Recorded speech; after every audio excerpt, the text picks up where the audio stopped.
While searching through Flash-based archives of the internet here and there, you tend to come across not only just original ideas, but remakes of other popular ideas. Most of the time, Tetris, that and point-and-click games, but that's an entire thing on itself. But usually you find Tetris, because it's the most popular game in the world. It rivals, well, nothing. It is the most, it's factually the most popular game, the most well-known game. And a lot of those spin-offs are pretty good, reimagining little mechanics here and there, making them fresh and new, but still familiar.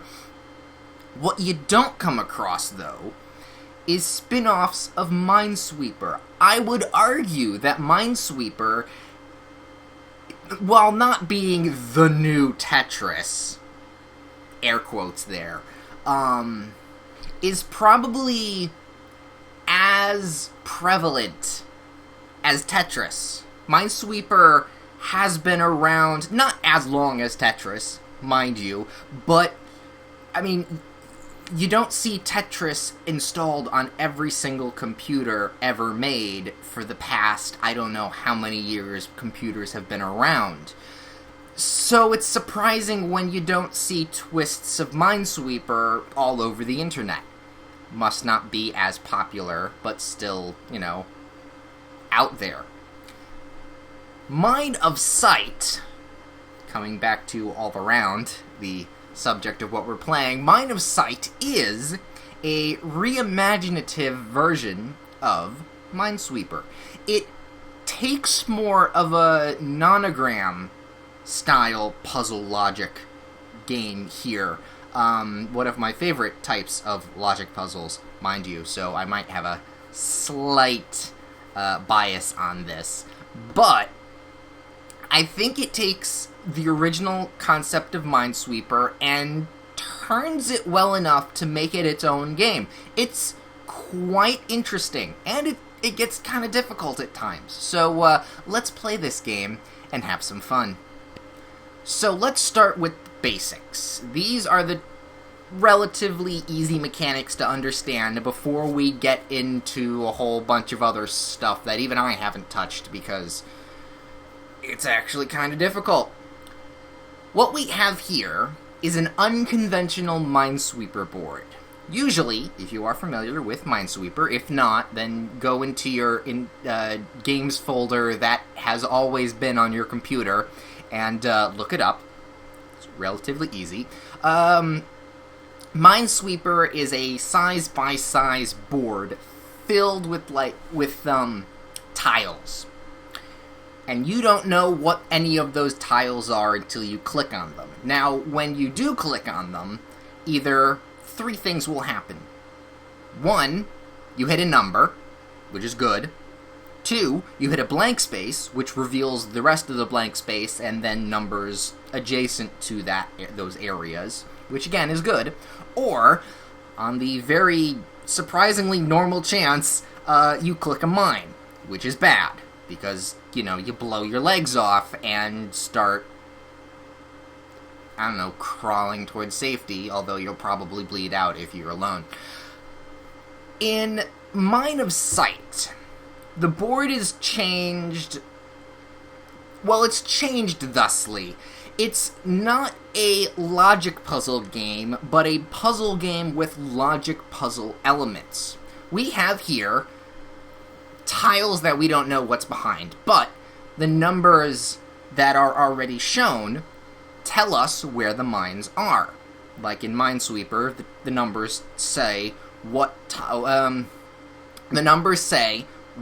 how many bombs are touching this number. So, for example, the yellow squares in this game mean that there are that many bombs touching that many number. For instance, we have this 2. You probably can't see it, but we have a 2 of square, and it is only touching 2 tiles. So we know that there are 2 bombs next to it, i.e., those are the 2 squares that have 2 bombs. So, if we hold left click, we should have put down a flag. But a mine went off. But I was right at least. Let's try that again. We hold down, and we put down a flag. We hold down, and we put down a flag. Once I have, correctly guessed that, the two go away, and we have successfully laid a flag down to indicate there's a mine there, don't step on it. Now here's where Mine of Sight takes a little bit of a turn. Like I said earlier, there are nonogram-esque type puzzle elements in this game, i.e. the little eyes, the little green eyes, and yes, they are eyes, the numbers that have the little green eyes on them mean that they're, in the line that they are seeing a mine. So this 0 here that has an eye over it means there is no mine. So we just regularly click, and it goes away. And it is fine. And then that 1 that was right next to it indicated the mine that was touching it down below, where that 2 was. So that also showed that there was nothing there. Easy as that. The 1 that is in front of literally 1 tile, well, there's a mine there. So that one's taken care of. And this is how you play Mine of Sight. I like it. I really like it. I do. So let's finish this board up. Being that that one is already touching something, we just click on that, and nothing is there. The one we just revealed shows that there is a 1 there, so nothing is there, which the one above that means there is nothing there, and there is a mine there, and that 1 sees only 1 mine, that goes away. That 2 is only touching... Oh, right. Very important information here. Should tell you. The numbers with squares only touch mines that are horizontal to them. No diagonals whatsoever. Horizontal and vertical, no diagonals. So you don't have to worry about that. So that 2 now means there is a mine right there, and that 2 means there's a mine right there. And then that 1 over there means there's nothing here. And then we found a 0, which was a blank space, which shows us more things. That 2 shows there is a thing there and a thing there. And if my computer catches up with me, thank you. It's a very warm day. He's not having fun. I need to turn the fan on. That 2 means there's 1 there. And that 3 means there's 3 touching, which means that one is safe. Oh, and that means the vertical 3, the one that's looking at things, there's 1, 2, 3 already there, so that is a safe spot, as is that one, because that 2 was already touching things. That one is a mine, and that one is as well. Solved. So you can see the twist that is Mine of Sight. It's quite good. Now, there are more mechanics. There are a lot more mechanics in this game than just looking and regular Minesweeper puzzle solving. Remember when I said there are no diagonals?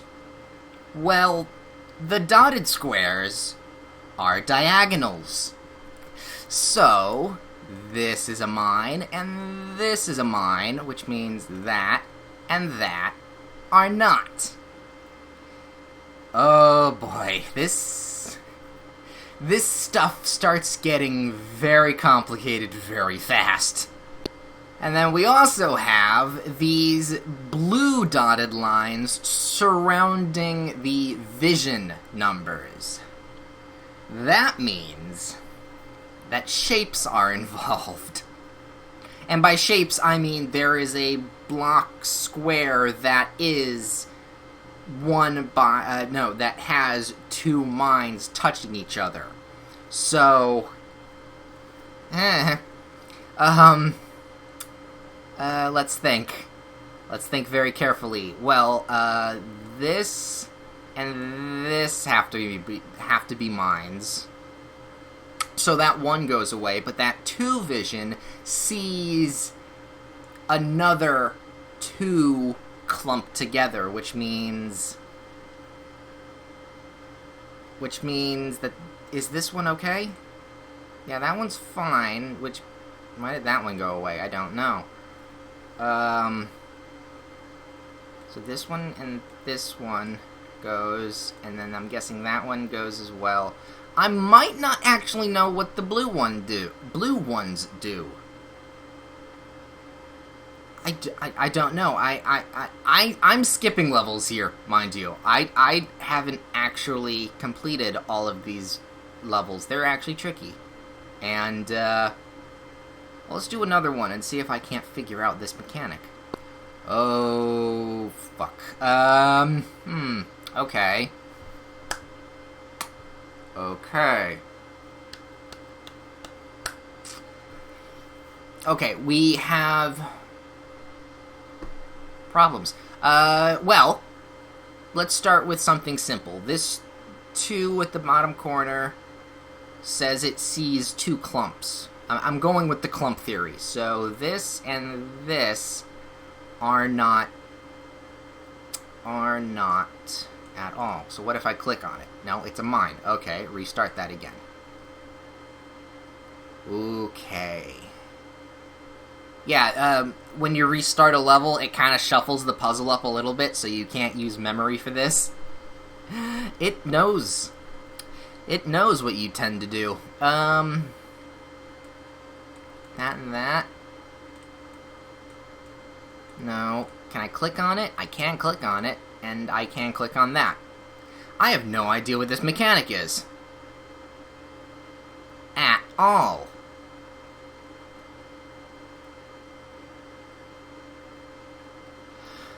Maybe it's a line thing. So I'm going to take this 4 and assume that that, and that are mines, which means that is not. Okay.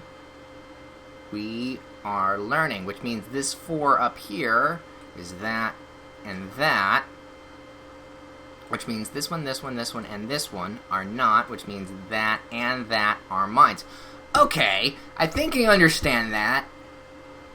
And you understand that, good for you. 'Cause I kinda did and didn't. So, along with the already quite a lot of puzzles that you can do in this, there is a randomly generated puzzle maker. It's called Mine++ in the Mine of Sight game as it is. And looking at this optional, puzzle mechanic adding in on, so you can actually turn that mechanic off, turn that one off, make that one a little bit more prevalent.